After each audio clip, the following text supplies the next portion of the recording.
Did LBJ's Great Society have surprising failures?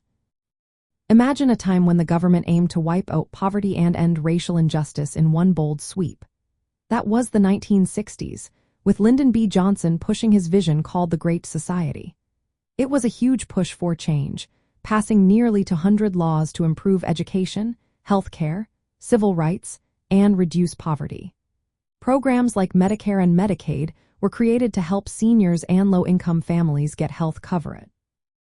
Civil rights laws, including the Civil Rights Act of 1960 and the Voting Rights Act of 1965, helped end legal segregation and gave African Americans more political power. These efforts led to a rise in black elected officials and a big drop in poverty rates from over 25% to about 16% by 2012. But despite these wins, some unexpected problems showed up. Critics say that welfare programs sometimes made people dependent on government aid. Before these programs, more black families had two parents, but by the 1990s, many were raising children alone. Some analysts link this change to welfare policies that changed family dynamics. Crime rates, especially among African Americans, also went up after the 1960s, with murder rates rising in many cities. Law enforcement and social issues played a part in this increase. Another surprise was the financial strain these programs caused. Medicare and Medicaid expanded health care access but also added to long-term government spending.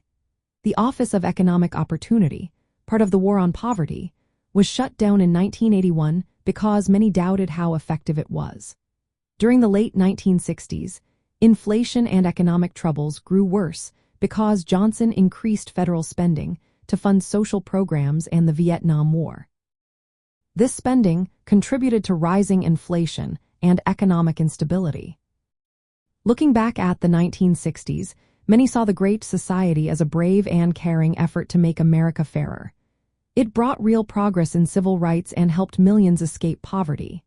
But the social and economic issues that followed showed that the results were mixed. Some problems like dependency, family changes, and budget issues were not fully expected or solved. Over time, the story of the Great Society became one of big achievements mixed with lessons learned about the limits of government programs. It reminds us that even the most hopeful plans can have surprises along the way.